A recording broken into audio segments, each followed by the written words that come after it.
friends and family, they thought I was insane. So I had to look to my cold market, and at the time that was Instagram. So the most important tips I can give you for Instagram is you've got to be personal. You've got to build relationships and make friends, and I tell my team, Instagram is your commercial. So when someone goes to your page, they should be able to see right into your life. They should be able to see, do you have kids? What are you all about? What is your story? And then you start talking about products. Another thing is you've got to become a product of the product. So this doesn't mean showing belly pictures every single day. You want to showcase all of the products. So one day maybe I take a selfie of drinking the greens, and the next day I'm going to showcase our skincare line. And I always want to make sure I have our products somewhere in my picture. Maybe it's sitting on the counter if I have a picture of my children. So it's really about just being consistent. The best advice I can give on Instagram is you've got to stay consistent. It's something you have to do every single day. Awesome. Consistency is so important. And then we'll talk now about offline. Okay, so what if the internet went away tomorrow, God forbid, right? Don't worry, John Eric, that's not going to happen.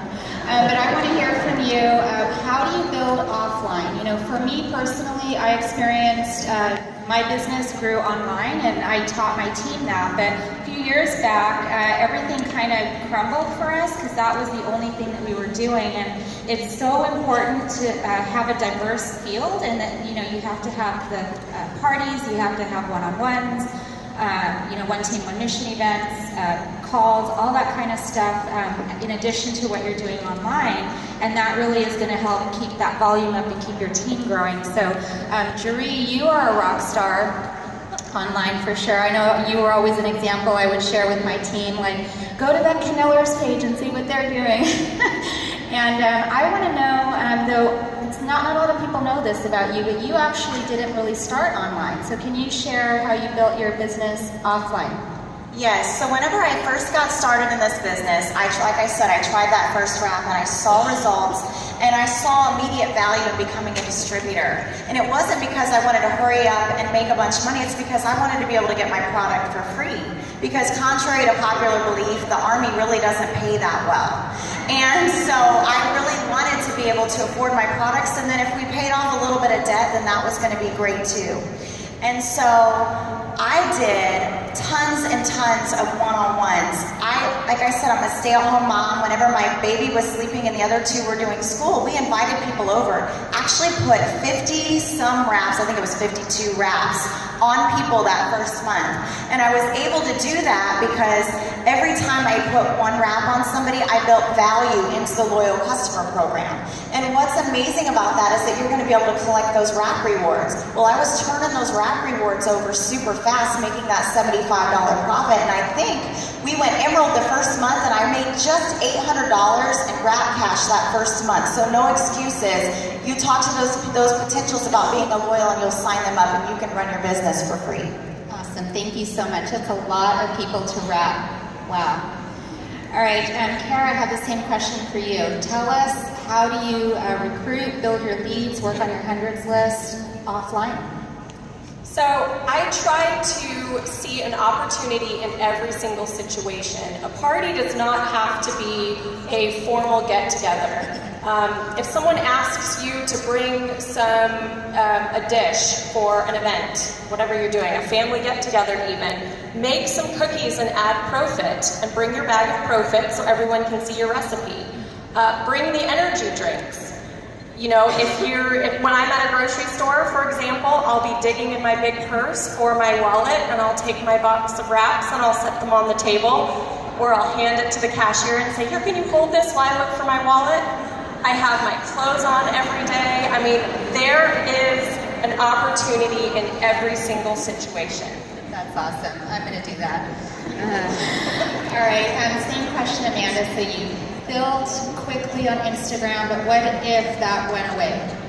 What do you do now? Well, the other thing about me is I was an extreme couponer before I joined this, super extreme. And I always find the value in everything. So I think oftentimes our Blitz cards get forgotten about. And that is a coupon, and don't forget that. So a big tip is always have them with you, and laminate one and wear it around your neck. Find a sparkly lanyard, they sell them at the dollar store, and I always had that on. I had it hanging off of the stroller or hanging off of the diaper bag. I have the magnet on my car, and I would stick some Blitz cards in the magnet so people could take one as they walked by. So using those Blitz cards, if you want to walk into a salon or a nail place, just walk in and say, hey, it's Customer Appreciation Week, which is every single week. And I wanted to leave some coupons for your employees. Am I able to do that? So really utilize the tools that we have. A lot of people don't know in your eSuite you have printable marketing materials. There's printable Blitz card type things that you can print out if you're just getting started. So don't forget about those. And the other thing is try to sign local people. I didn't have a local team when I joined this because my market was from Instagram, so they were all over the country. So once you start signing those locals and building your team, launch them. Those parties, that is where you're going to build your business. Yeah, I think about myself when I was recruited. It was not through social media at all. My friend Gina sent me a text and she said, dude, come over, I'm gonna wrap you. I'm like, what the heck? Okay, and I went right over there and she was so excited about this wrap, and so was I with the results, and she basically signed me as a distributor that night, and I signed up just because I wanted to help her, and she was so excited about it, and she talked about me getting some free product. So I want to ask these ladies, how do you, let's talk about what step 5 that, Cami introduced in the fundamentals. So how do you actually convert that customer, to actually sign up and get the sale? Okay, so I think it's really important not to overcomplicate the loyal customer program and speak language that they're not going to understand. And let's just face it, there's a lot of companies out there that have an auto ship that make it extremely hard for people to cancel, so there's a stigma about it. So what I like to do up front is just to ease all of their concerns right off the bat. So I let them know that they have complete control over that auto ship, that they can choose any product that they want each month, and once they finish that 3-month commitment, if they want to stop, it's easy if they want to. And then I go on to tell them about whatever perks and things that they have. So I think that probably 90% of the time, and again, I use that voice memo option typically whenever I'm talking to people, when they hear that and you take all of it away, it just makes sense to them. Who doesn't want to save 40% on products? That's great. I want to save 40%. All right, Kara, same thing. So we want to get the sale, we want to introduce the loyal customer program, and then I also want to know, do you have a kind of a go-to closing question? What do you say to people that you can share? Okay. I always think about, I don't play my best cards first. Your best cards are our loyal customer price and the perk points and things like that. I am not going to come out and talk about that right off the bat. It's too much information, first of all, and I've played all my best cards. So I always lead with the retail price. Okay, I tell them about the product. I say, this is the retail price. Would you like a discount? And of course, they're going to say yes. And that's the other thing I do, is always try to end with a question so that you can keep that conversation going. And then you have somewhere to go from there. After you've told them the retail price, the loyal customer price is a great price and it's going to look even better. And then you can add in perk points later. And then I say, would you like to go to my website to put your order in, or would you like me to get it done for you right now and make it easier for you? Okay, so give them that option so that they always have the control, and you're always asking them that question to keep the conversation going. Yeah, that's so important to ask that, because sometimes people will, go to Google and type something in and not end up with you. So I agree. Can I walk you through this? I can get it done for you right now. And we have our app, and I pulled over to a parking lot before, just to sign somebody up. So thank you for that. So Amanda, same question. So you built on Instagram, people liked, commented. What do you say to people to keep that conversation going after they've liked or commented on your post, and then how do you convert that into a customer? Well, I like to get them straight to email and then over to Facebook. That's where I do my messaging and such. And when someone has come to you and asked for product information, you've got to assume the sale. And I think oftentimes you think, oh, maybe they'll order when they're ready, and especially my yellows in the room, they don't want to give too much. But if someone has come, they're wanting to order these products. So you've got to just ask them, which product are we going to order for you today? Are we going to put in your order for greens or the wraps to get you started? So you've got to just assume the sale, and I like to make it super easy for them, especially if I'm in person. You should always carry customer order forms, the hard copies in your purse. Carry those with you so that you can input them yourself. I pick up the phone and call people. It takes 3 minutes to input someone from your eSuite. So definitely my best advice is to just assume the sale, give them a choice of which products. Don't give them a choice, do you want to sign up today or tomorrow? It's got to happen today.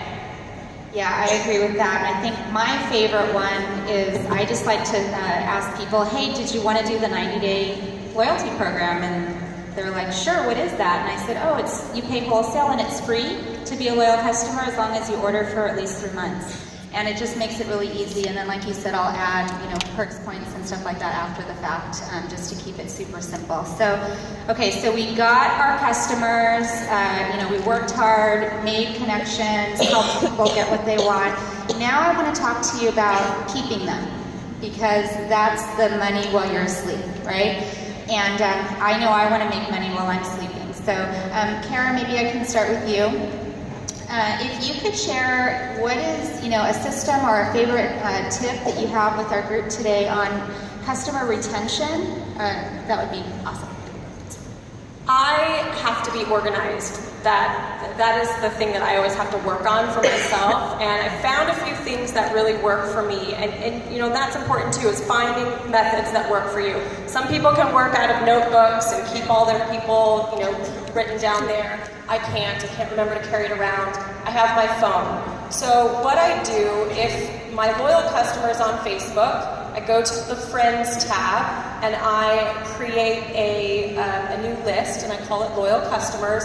All my loyal customers get put in that list. So it's very easy for me to go and like and comment and interact and remind them that I'm here and that I care and that I want to see how they're doing. If I have their phone number in my phone, then I save them as LC, then their name, and then their ID number. And that makes it really easy. If they text me, I can go to my eSuite really quickly and look them up and see what they've ordered, see how many perk points they have. It's also a great way to just go through your phone. All you have to look is for all the LCs. You can go through and you can text or call and check up on these people really easily. I also remind myself every holiday to go and check in on my customers. We have a major holiday once a month. It's a great way to just say, Happy Valentine's Day, how's everything going? And that's my system, is just trying to stay organized that way. That's a great tip, and that probably makes them feel special too when they text you and you know exactly who they are. Amanda, can we go to you with the same question? What do you do to implement and make your retention stronger? Well, most of my customers have come from Instagram, so they were strangers. So I want them, first of all, to be invited to my Facebook, to become my friend, let them into my world, and they're no longer a stranger. And I want to send them a card in the mail, a thank you card. A lot of times we don't get mail anymore, so it's really exciting. So I try to do that, and a lot of us are very busy. You can go ahead and pre-write them, just leave the name part blank, and every time you sign one, get it out in the mail within the first 2 days of them ordering, just to thank them and let them know that you're going to be there for them. The other thing is, you guys have got to remember that the customers are the heartbeat of your business, and you should be their customer service representative. They should never ever have to call our customer service. If they need help changing their auto shipment, you should be able to walk them through that. If they have questions about any of the products or where to find more information, they should be able to come to you. So you should essentially be walking right beside them. Our best customers are going to later on turn into our best distributors. And the other thing, this came from another team. I love that we're one team, one mission. The 2x2x2 rule, that is something that I use as far as keeping up with my loyal customers. Within the first 2 days, I'm going to thank them for their order. I'm going to send them a message and send them a card. And 2 weeks, I'm going to check in eSuite, make sure their product has shipped, and I'm going to make sure they received it. If they're getting wraps, I'm going to make sure they know to only use one and walk them through that process. And then at the 2-month mark, I'm going to make sure I start talking about the business. So you're loving your products. Have you thought about maybe earning some extra income? And just keeping up with them. And like they said, create these lists on Facebook. Make it a lot easier for yourself. Definitely keep a list of all of your customers, or you're going to get behind like I did and have to catch up. So just remember that these customers are sustaining your business, and we have to take really, really good care of them. I agree. Customer service is so important. They are just the meet of that residual income and our sustaining our business. So Jury, same question. What is your favorite thing to keep your customers excited and keep them ordering our products? What I really like to do is stay connected with them. So whenever they get their wraps, I'm asking them how their results went, and I'm having them send their pictures to me, because sometimes they don't think that they got results. Well, now we have this amazing app, so it's going to be a lot easier for them to put them side by side. But I always want to make sure that I'm walking them through the process and troubleshooting with them. Because if they don't feel like they're getting the results that they want, then I'm there to encourage them, to remind them to keep wrapping. And another thing that we've been doing just recently is that my whole team is adding all of their loyal customers into a group. We're calling it Skinny by Spring Break. And what's great about this group environment is not only are the loyal customers in there sharing their results and asking questions, but I've also got all of my distributors in there excited and sharing their results and talking about how the different individual products and supplements are making them feel, which in turn those loyal customers are watching and they're like, oh, I didn't know that you had Fat Fighters. I didn't know that you had New You. I didn't know that you had Confiance. I'm so stressed out. That works perfect for me. And so I think that that's a great way to utilize and create a community, because then you have them all there that later your distributors can go back, and that's a pool of prospects to become distributors. I love that our loyal customers become our best distributors. It's amazing. These tips are so important. These are going to go out and become like our brand ambassadors. You know, you provide great customer service, great experiences for them. You build these relationships, and ask for referrals too. That's one thing I would add, is if you have somebody that's texting you because they're so excited, ask them, do you know anybody else that would use this or could use this product? So take all of these tips that these ladies have given and keep that customer retention strong. And then we do have a few more minutes, so I'd like to end with just one more tip from each of you, and whoever wants to go first can start. Just one more tip on step 2. So follow-ups are so important.